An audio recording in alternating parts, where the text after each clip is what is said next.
महाभारत में पांडवों ने राजसू यज्ञ किया, तो उस राजसू यज्ञ में एक घंटा लगाया गया था कि जब ये घंटा बज जाए तो समझा जाएगा कि यज्ञ पूरा हो गया, और घंटा नहीं बजा इसका मतलब यज्ञ अधूरा है।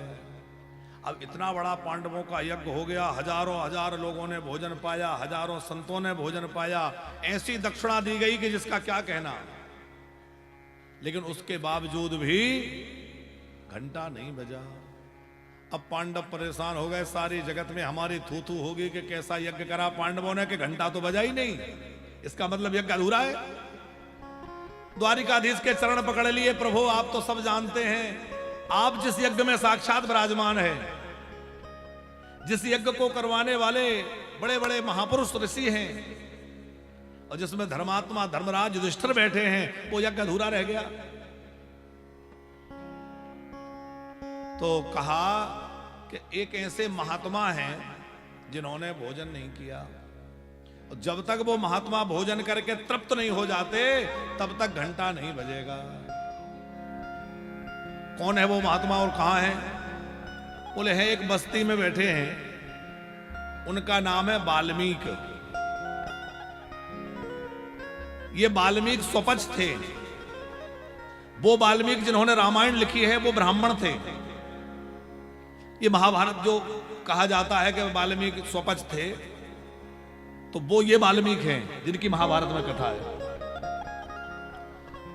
तो पांडवों ने कहा कि भाई जाके उनको मनाया जाए, उनको भोजन जमाया जाए ताकि हमारा यज्ञ पूरा हो जाए। पांडव गए तो अर्जुन को भेजा, हाँ तुम जाओ। अर्जुन ने जाकर उनसे कहा तो उन्होंने कहा कि भोजन करने की में की ये शर्त है कि जिसने 100 यज्ञ करे होंगे मैं उसी के घर का भोजन करूंगा। अब अर्जुन ने तो माथा पकड़ लिया कि हमारा तो एक ही अधूरा है, एक ही पूरा नहीं हो रहा, 100 कहां से करे होंगे? अभी तो एक ही पूरा नहीं हो रहा, अब एक पूरा हो तो 100 की बात करें। और जब तक ये भोजन नहीं करेंगे यज्ञ पूरा नहीं होगा, और जब तक 100 यज्ञ नहीं होंगे तब तक ये भोजन नहीं करेंगे। बड़ी समस्या हो गई है। तो अर्जुन बेचारे लौट के आए और बड़े भैया से बोले कि बड़ी समस्या है भाई, ऐसा ऐसा बोल दिया। द्रौपदी ने सुना तो द्रौपदी बोली परेशान मत हो, मैं जाऊंगी और मैं भोजन जमाऊंगी। धर्मराज ने कहा कि तुमने कभी यज्ञ कर लिए? अरे तुम तो हमारे ही साथ तो हो, अलग से हो क्या? बोले नहीं आप चिंता मत करिए, मैं जाऊंगी। तो द्रौपदी उनको लेने के लिए गई, और अर्जुन रथ में बैठकर गए थे। द्रौपदी जो है नंगे पैर पैदल चल करके गई, और नंगे पैर पैदल चल के बड़ी श्रद्धा से गई, जाके महात्मा को प्रणाम किया। महात्मा ने कहा क्या बात है? बोले चलिए भोजन में। बोले मैं तो अर्जुन को कह चुका हूं कि जिसने 100 यज्ञ करे हों उसी के घर का भोजन करता हूं।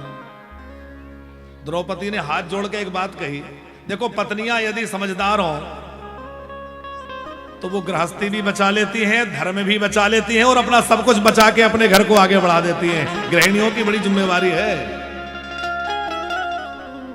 द्रौपदी ने क्या कहा, जंडेल जी भैया ये कैमरा इधर थोड़ा सा ऐसा कर लेना पीछे हल्का सा।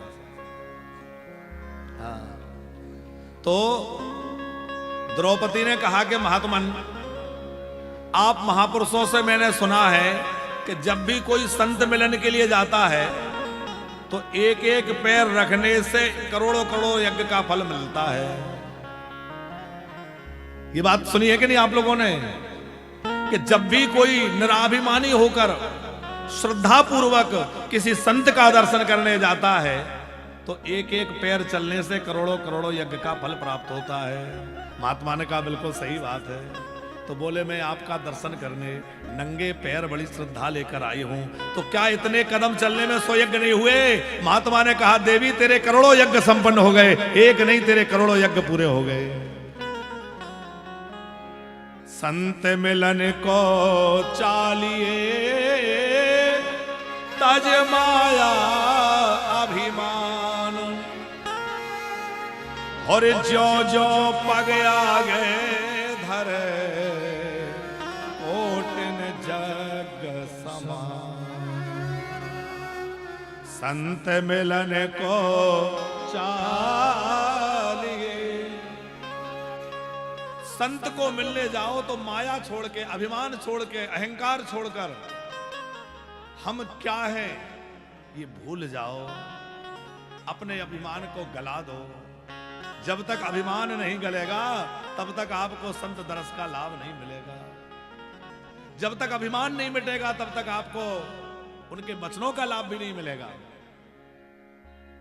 द्रौपदी ने कहा कि क्या आपकी दृष्टि में मेरे 100 यज्ञ नहीं हुए? हाथ जोड़ के महात्मा बोले देवी 100 यज्ञ तो क्या, इस विधि से तूने करोड़ों यज्ञ कर लिए हैं, मैं तेरे से प्रसन्न हूं, चलो। अब जो है वो महात्मा द्रौपदी के साथ में हस्तिनापुर पधारे, स्वपच वाल्मीकि। अब जब पधारे तो उनके लिए द्रौपदी ने अपने हाथों से भोजन बनाया। भंडारे में नहीं बोले मैं बनाऊंगी, तो द्रौपदी ने अपने आप बढ़िया सुंदर भोजन बनाया और तरह तरह के व्यंजन बनाए। जैसे हाँ हम आपसे कह रहे थे ना सड़ रस, तो ऐसे सड़ रस बनाए और बना करके बढ़िया थाल परोस करके सामने रखा। महात्मा ने क्या किया कि खीर, रायता, सब्जी, मालपुआ, ये वो सब एक थाली में घोल के सब मिला लिया। मीठा भी, खट्टा भी, नमकीन भी, ये भी वो भी, सब मिक्स कर डाला। अब सब मिला डाला तो द्रौपदी के मन में आया करे इतनी मेहनत से मैंने बनाया था, आखिर ये उस जाति से हैं जिसमें मिला जुला के ऐसे ही खाने, ऐसा थोड़ा सा भाव द्रौपदी के अंदर आ गया। भगवान कृष्ण ने कहा सावधान, यदि तेरे मन में ये दुराग्रह दुर्भावना आएगी तो घंटा नहीं बजेगा, ये यज्ञ पूरा नहीं होगा। द्रौपदी ने हाथ जोड़कर उन महात्मा से पूछा कि आपने ऐसा क्यों किया? सबको मिलाकर क्यों खा रहे हैं? अरे अलग अलग खा लेते, खीर का स्वाद, मालपुआ का स्वाद अलग अलग मिलता। उन महात्मा ने बड़ा अच्छा उत्तर दिया। उन्होंने कहा कि यदि मैं इसको अलग अलग खाता तो क्या होता? मैंने इसको भोग लगा दिया, भगवान को अर्पित हो गया। अब भगवान को अर्पण होने के बाद ये क्या रहा? आप लोग उत्तर दीजिए। भगवान को भोग लग गया, फिर क्या बन गया? प्रसाद बन गया। अब ना तो वो खीर है, ना मालपुआ है, ना रायता है, ना सब्जी है, क्या हो गया?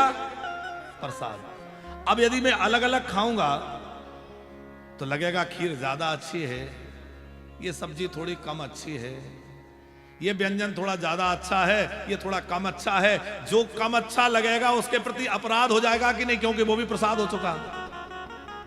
बात समझ में आई भाई? उसके प्रति अवहेलना हो जाएगी। अब तो वो प्रसाद बन गया, इसलिए मैंने इसको सबको मिला लिया और मिला करके खा रहा हूं, क्योंकि अब मुझे इसमें खीर, मालपुआ, रबड़ी का स्वाद नहीं लेना है। अब मुझे इसमें भगवान के अधरामृत का स्वाद लेना है, भगवान के प्रसाद का स्वाद लेना है। और उन महात्मा ने जैसे ही वो भोजन पाया तो बड़ी जोर से घंटा बज गया और यज्ञ पांडवों का पूरा हो गया।